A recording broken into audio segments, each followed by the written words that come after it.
and welcome back to iPropertyRadio with myself, Carol Talon. You can contact us on social media at iPropertyRadio or email hello@iPropertyRadio.com. In the PropTech Hot Seat today is Maurice Grassau, CEO of Architrave. Maurice, you're very welcome. Thank you so much for joining us.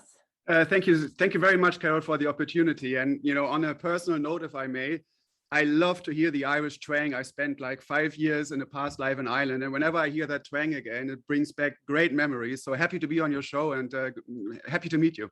Oh, very good. I didn't know about that Irish connection. Where were you staying, or where did you spend time? In Cork, and we spent, so shout out to the Leusbergs and everybody, and we spent the weekends in Killarney quite often. It's beautiful around there. It is beautiful, but I'm actually delighted you were able to identify my Irish accent with the Cork accent, because they're very different. Yeah, I know they are, but I know they are. Some have the tunnel, the other have the roundabouts. I heard all the stories. I know we're very particular about our accents for every 20 and 30 kilometres here in Ireland. So look, I'm delighted. I'm delighted to remind you of better times in Ireland. It's always good. It's always good. So yeah. Tell me, Architrave, it's an exciting proposition for anybody in our audience who hasn't come across Architrave. What is it that the company does? So that's easily explained. So Architrave is taking a fresh, I'd say, bold approach to what's an often overlooked and but always necessary aspect of asset management, and that's documents.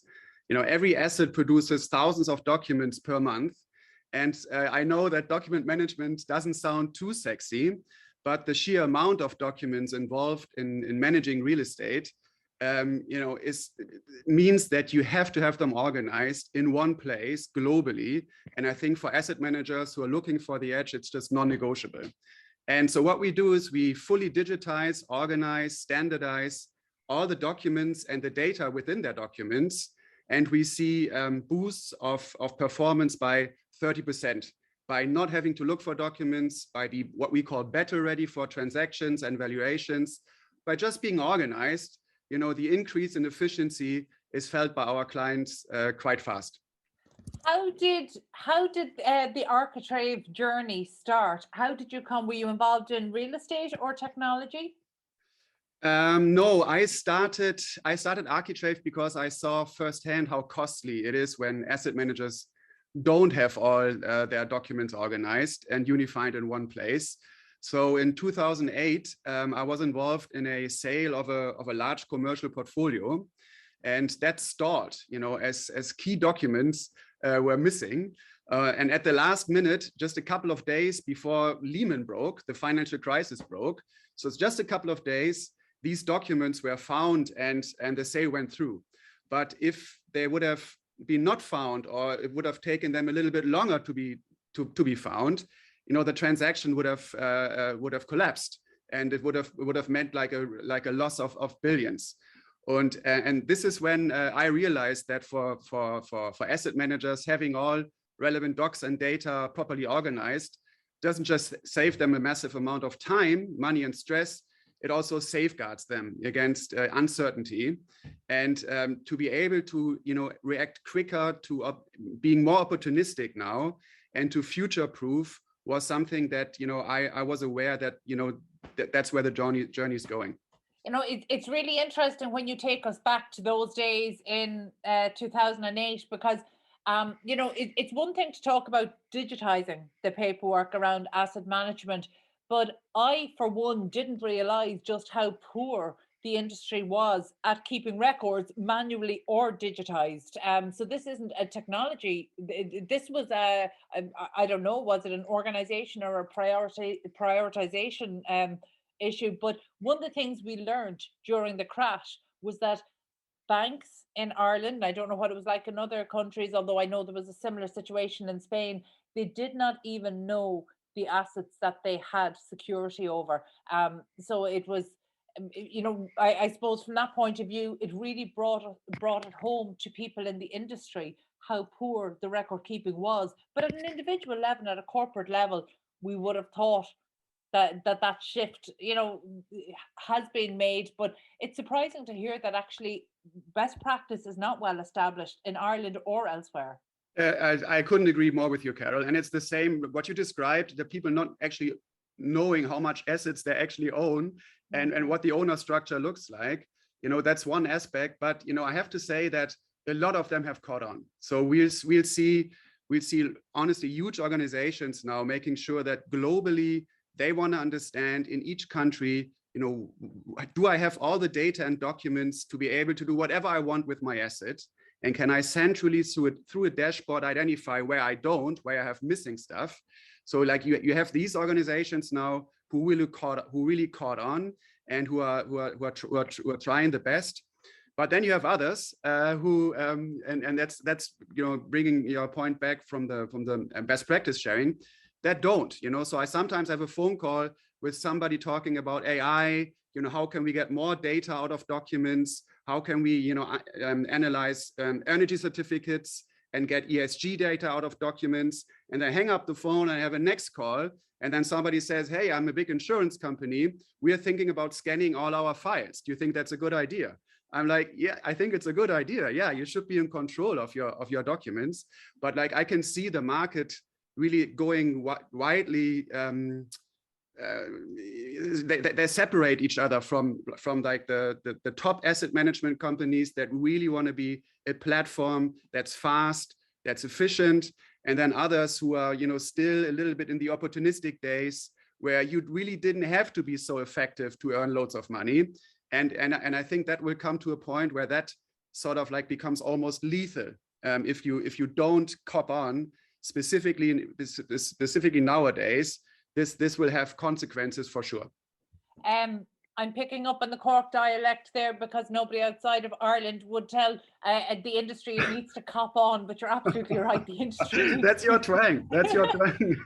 Absolutely. No, but cop on is exactly the right term. But obviously, we need to find a more diplomatic way to bring this to the industry. But so from this experience in 2008, how long was it before you started the company?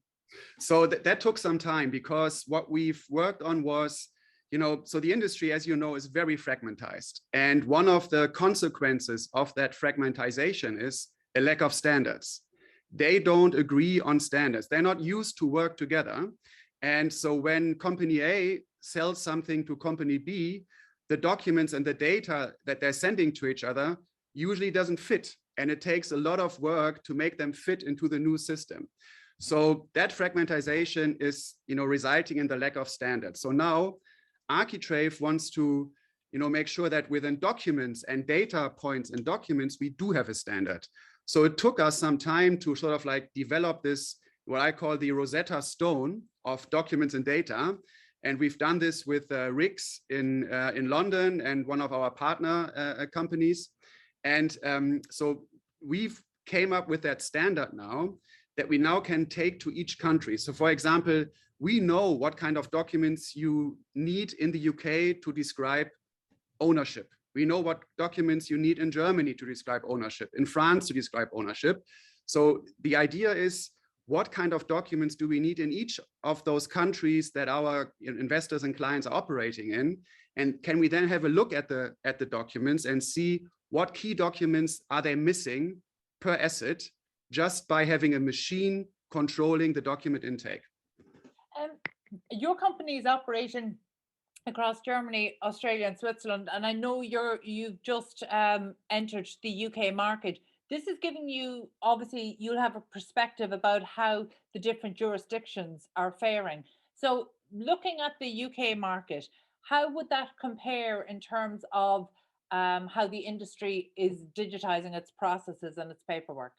So I think the outsourcing factor in the UK is even a little bit more advanced than I would think it is in Germany, and like people are still working kind of in the old ways of sending each other Excel sheets and PDFs, and there's a general they know that documents are somewhat necessary, but like let somebody else take care of it. So I think for me it's great. It's great opportunity because we can help a lot of people very quickly, as we are now doing with SEGRO, actually, who put their whole global documents through Architrave. They started with the German stuff and I think Poland, but now we're going into the UK.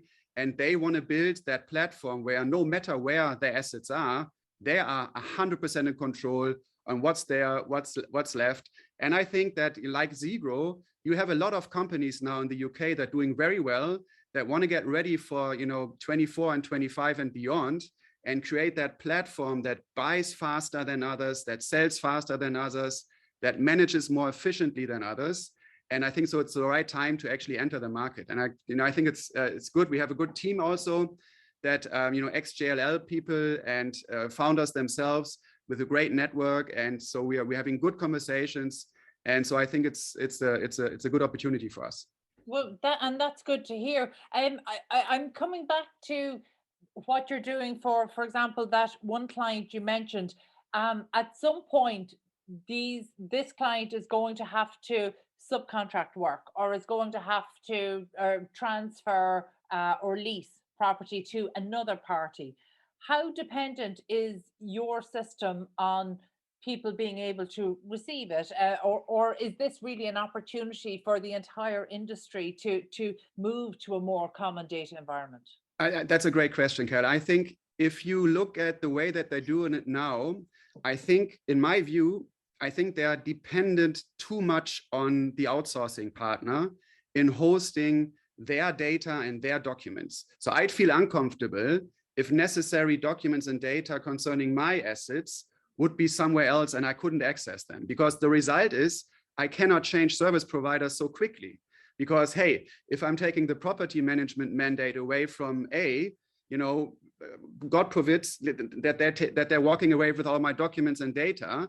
But if I am in control of my documents and data, they stay with me. So I can easily, change service providers, put other people on top of it, because it's always going to be my data and my documents. I don't have to worry about having to change a service provider or anything, because, it's my stuff. Yeah, and that makes logical sense. But how this industry works is that it can be slow to adapt, and I think sometimes it attracts more criticism than it deserves. But one of the driving forces we've seen towards digitization is obviously ESG, and particularly environmental and sustainability initiatives. So we know that for many of the large portfolio or real estate portfolio holders, in order to access finance to keep their portfolio going and growing, they need to be able to provide not just data, they need to be very clear in their in the metrics that they're hitting. So reporting has never been a bigger issue for this industry.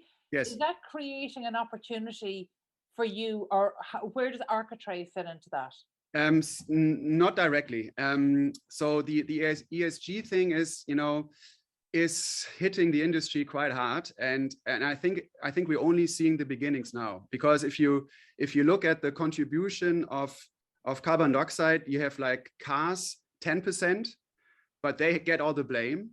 But real estate is 40%, and they're not getting the blame yet, but they will. And I think it's super important for asset managers to get in control of their data. But how to do it?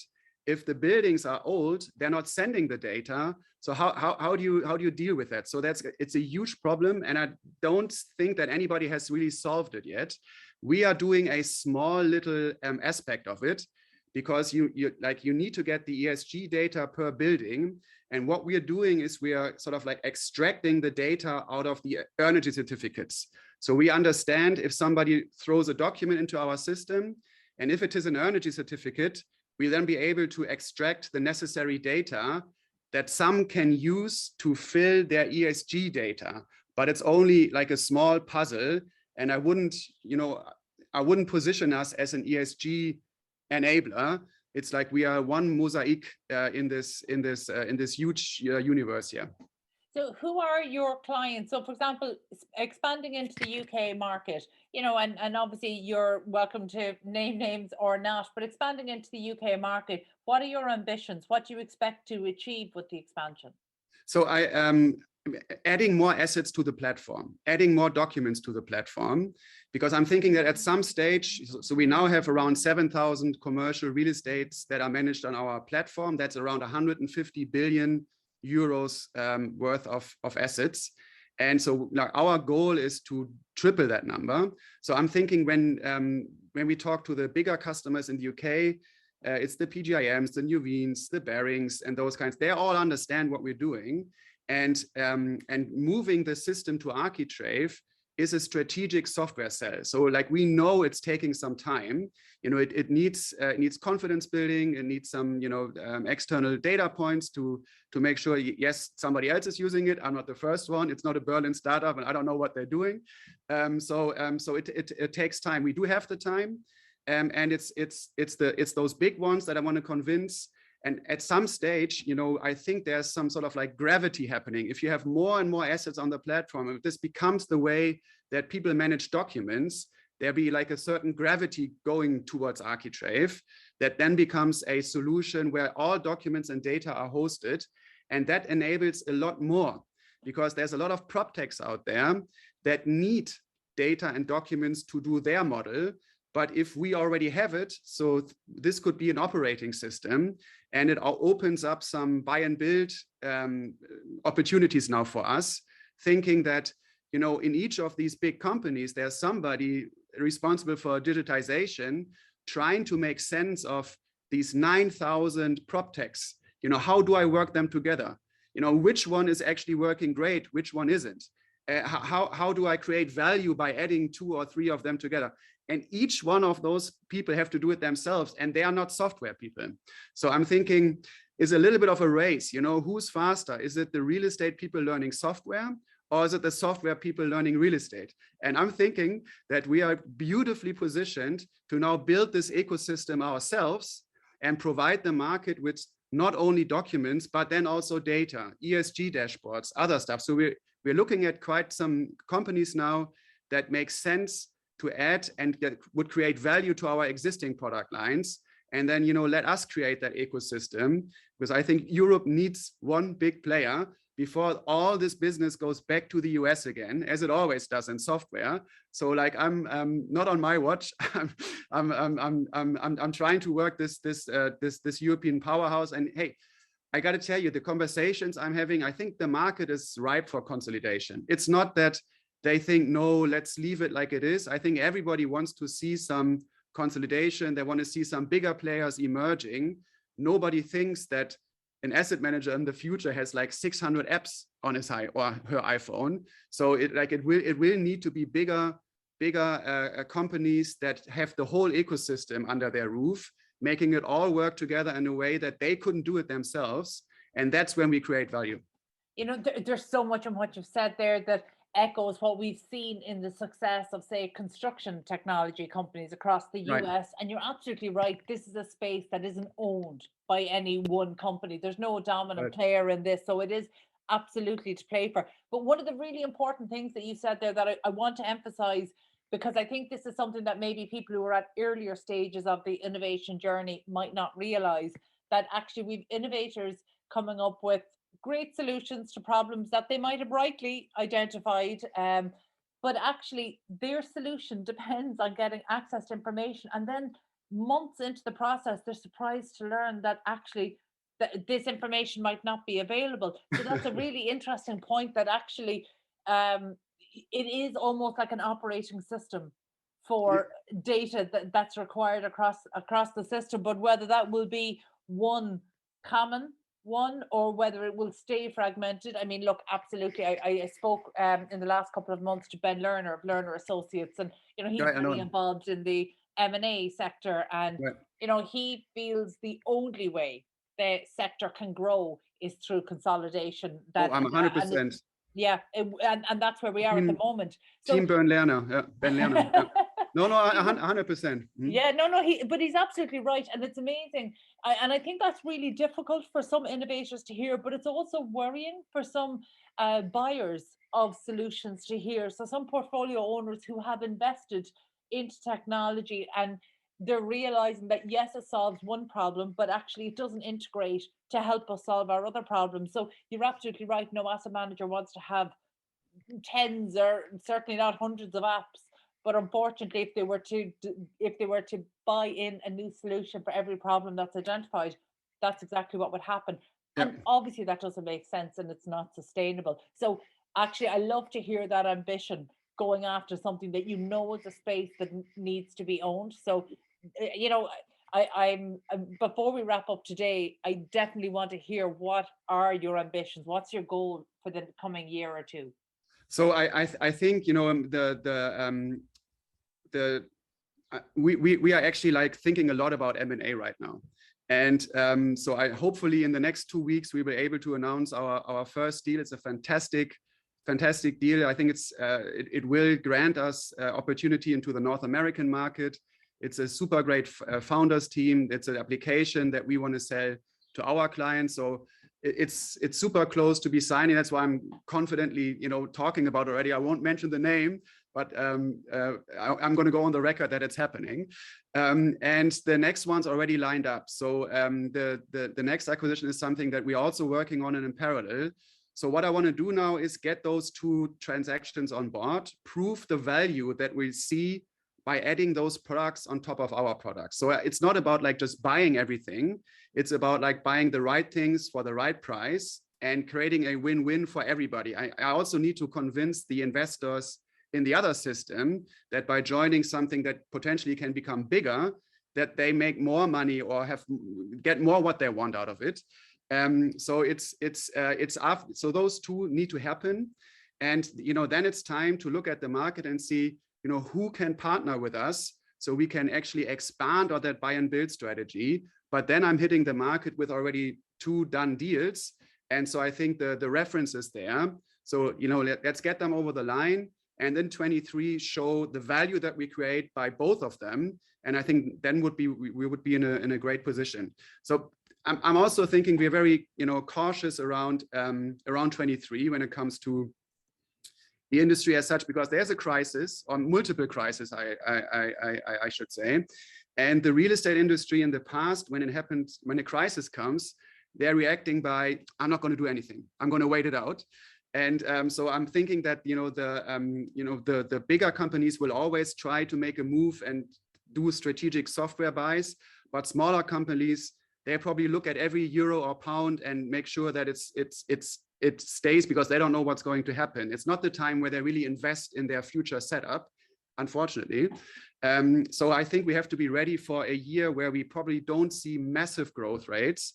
And then, you know, that's something that we have to factor in from a business perspective. But then it's the great time for doing these M&A deals and concentrate on that stuff.